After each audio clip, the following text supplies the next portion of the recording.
2014. There were 100,000 people on those streets that day, and it looks great. The lorry, the speakers, and it looks like peace and tranquility and protest and a fight back. You can't see what was really going on there. What was really going on there was a trade union leader giving a speech about workers in dispute on a building site in Dublin. And he was being heckled and abused. His name is Jimmy Kelly, he's my boss. He's telling me he is anyway. And he was being heckled and abused by community activists for talking about workers in dispute and trade unions representing them. And he was very angry about it. And he remained very angry about it for a couple of days. And we had a little chat about it, and we said, we've got three choices here. We can attack the people who heckled and abused you. We can ignore it as if it didn't happen. Or we can find out who they are and go and talk to them. And ask them, why did you, protesters, protesting your right to water, heckle and abuse a trade union leader talking about workers in dispute? And that's what we did. We went out to a pub in North East Dublin. We stood up, myself and Dave Gibney here. We stood up, we walked in, there was about 150 in the pub. Said, "Hi Brendan, there's a microphone, what do you want?" And I said, "I want you to fucking tell me, why the hell did you heckle and abuse?" There was actually punches thrown down at the front. A trade union leader talking about workers in dispute. And they told me a story, they told us a story about betrayal. About trade union betrayal.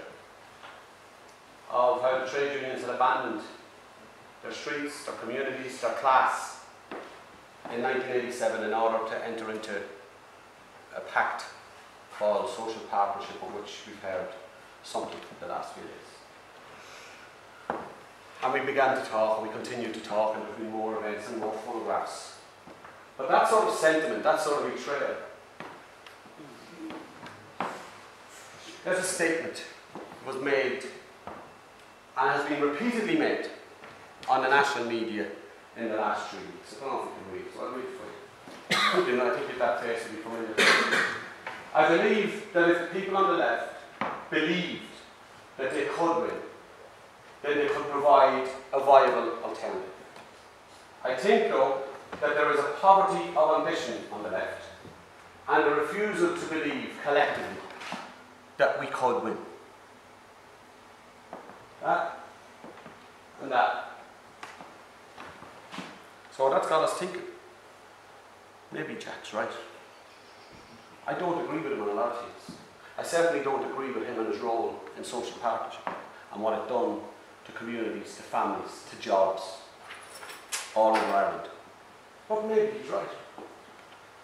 Is there a poverty of ambition on the left?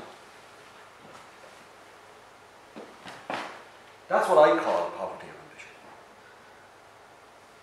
That's the leader of the Labour Party, shaking hands on the day they entered coalition in 2011 with Fine Gael. The day we were promised a change. The day we were promised political reform, democratic reform, economic reform, an end to the bad days of Gombianism and cronyism. And we invested hope in the Labour Party. The Labour Party got 36 seats in our parliament. And that's what they did. They went into coalition. And if you talk to Jack often enough, he'll say to you, and he's not the only one that will say this, most of you will have heard this from various trade union leaders. They're upset, they're disturbed, they're actually hurt that they can't address the people of Dublin, of Ireland, of Belfast, of Derry or London Derry or whatever Derry you're having. They can't address the workers, their class, without being abused and heckled. That upsets them greatly. So that's what I'm wondering. When the leaders of the Irish trade union movement stop complaining about the fact that they can't make a speech on the streets without being heckled, when they stop complaining about that and start addressing the reasons why that is the case, we might start to get somewhere and the movement might have a chance. So some people might have a poverty of ambition, but some of us are reaching for the stars. All over Ireland, all over the south, and I believe there are similar tendencies in the north. There's a similar rising coming, more complex of course. All over Ireland, citizens, communities are rising in defence of our right to water, in defence of the NHS, in opposition to TTIP, and in demanding tax justice. That's a biggie, especially in Ireland. And I don't believe, and we don't believe, the coordinators of Right2Water, the coordinators of Right2Change, the unions who are involved with it, there's a poverty of ambition among the people who are doing that. So what is Right2Change? You've probably all heard of Right2Water. Right2Water was a campaign which had one objective: the abolition of domestic water charges, because we already pay for our water through progressive general taxation. One objective and one belief: water is a human right. And that campaign was successful in mobilising. And that photograph I showed you first, 100,000 people, population of 4.5 million. On the 1st of November 2014, 200,000 people in 106 separate locations. On the 10th of December, in the middle of the day, in the middle of the week, in the middle of the winter, 80,000 outside Marion Square. 21st of March, 88,784 to be precise. I haven't enough time to explain to you how I know that.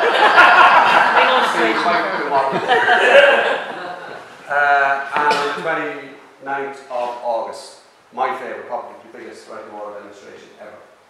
And we got thinking, if all those people are motivated and mobilised and active around our right to water and are fighting back on that issue, what are the other issues? Are there other issues that some or all of them might get motivated and mobilised under? So there are. And we believe they're in that. That's the Right2Change policy document. You can get it out of the union. If it's the Right2Change union, you can just email us, or you can get it on right2change.ie. What is it? It's a Right2Change is a broad, progressive policy platform. A broad, progressive policy platform.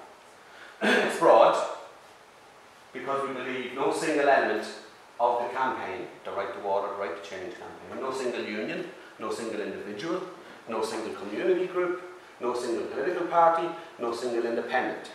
No single element of the campaign can change Ireland. So it's broad by design. It offends some people, but it's that way by design. It is progressive, because economic equality is stifling the human condition and must be overcome. And we, in the Republic of Ireland, have the most unequal society in the European Union today in terms of wealth distribution. We have a society where 36% of the children suffer multiple deprivation. We have a society in a homelessness crisis where families are becoming homeless for the first time since the famine. We've always had some homelessness, like most societies. We've always had people who maybe have addictive problems, personal problems, relationship breakdowns, whatever, for periods of their life, or maybe all of their life, who are homeless. We now have families sleeping in tents on O'Connell Street. Ireland 2015. And it's a policy platform, broad, progressive, and it's a policy platform because policies and policy principles are the necessary building blocks of change. I think we're winning.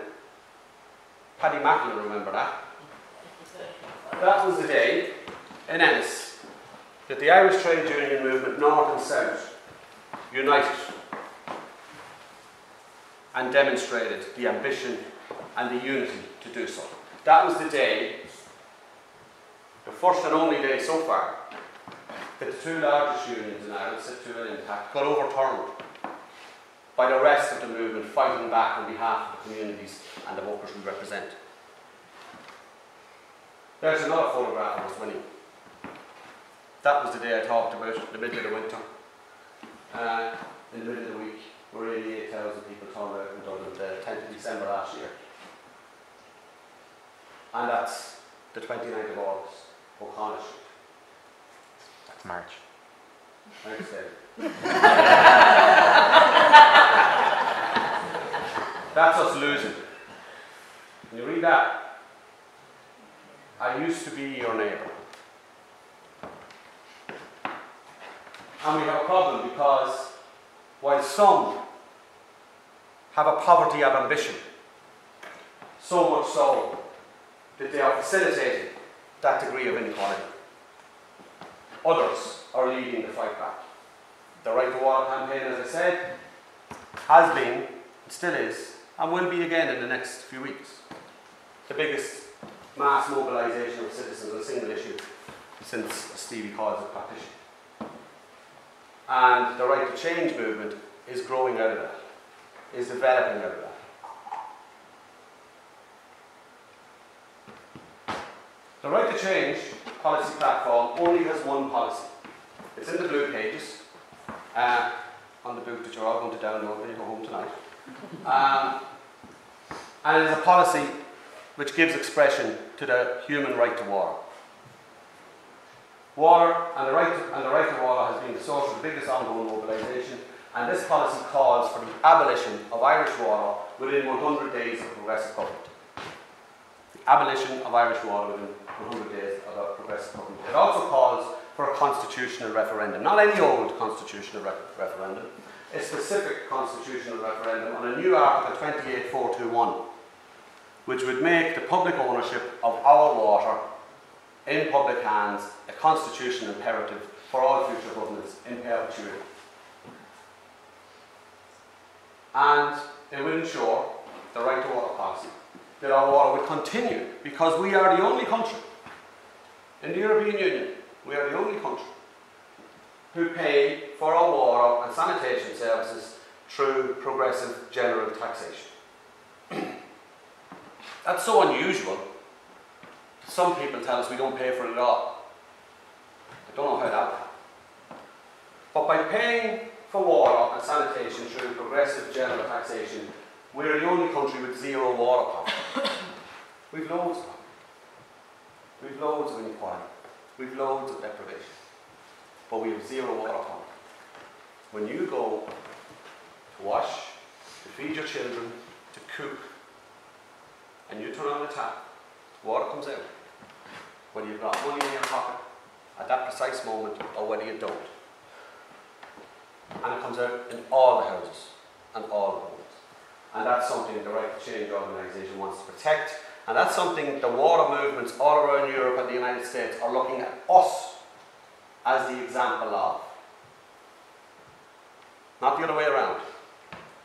There's 9 other policy principles in this document. There's the right to jobs and decent work. There's the right to housing, very, very much needed. The right to health, the right to education, the right to a sustainable environment, the right to debt justice, and the right to democratic reform. I don't believe, by the way, I'll go off script for a minute here, I don't believe we live in a democracy. I don't believe we live in a democracy. I met a nun a few months ago, and she told me we don't live in a democracy, and nuns don't tell lies. She explained how there are 3 phases of democracy. If you define democracy as going in once every 5 years to vote, ticking a box, proportional representation, first past the post, doesn't matter. If that's how you define democracy, then we've got a democracy. The nun convinced me there are 3 phases to democracy, to a functioning democracy. There's the phase before the vote. There's the phase where you have an educated and informed citizenry discussing and debating the issues that affect their lives, being facilitated to do so through a free and independent media. Does this look like a democracy anywhere near you? And where that goes on a constant basis, where debate is respected, where ideas are tossed and turned around, and it's inclusive and facilitated by the national broadcaster and all the private media. And then, that's the first phase. And then there's the second phase, where you go and you vote. And then there's the third phase, where after you vote, where the people you voted for, who are now in power, carry out what they told you to do to get you to vote for them in the first place. So you wouldn't have Pat Rabbit, for example, sneering at you from the television screen, telling you, sure, we all tell lies to get elected. You wouldn't have the Labour Party campaigning that they will not implement water charges, campaigning in total opposition against water charges, and 18 days later signing a programme for government which implemented water charges, and not only that, aggressively implement them and attack everybody who opposed it. So there's three forms of democracy, and we need democratic reform. We both bear in mind. It'd also be good if they'd stop getting drunk when they're enacting laws in the Parliament. That'd be good as well. So, Jack might have a poverty of ambition. And Jack might be running around every television and radio station and newspaper for the last few weeks, telling everybody there's a poverty of ambition on the left. So the only option is to do what? Vote on the right. And all those awkward people who are protesting the water and advocating the water policy would just stop heckling me. I could go up in a speech in Dublin and tell them to do what? Enter social partnership and vote right? No thanks, Jack. So there is no poverty of ambition. We believe, at least me and him, so that's two of us. We believe, I know because I checked this morning.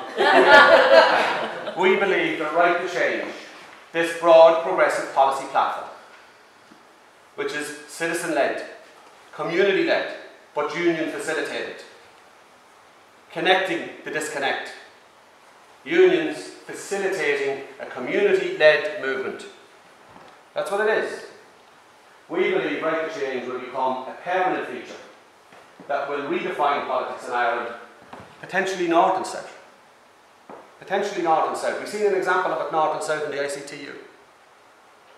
And the issues that affect the brothers in the north are the same as in the south, and the brothers and the sisters and the comrades. They're all the same. The enemy is international. And Right2Change, even the ideas, the concept of trade unions reconnecting at community level to facilitate a community-led fight back, that's as necessary in the north as it is in the south.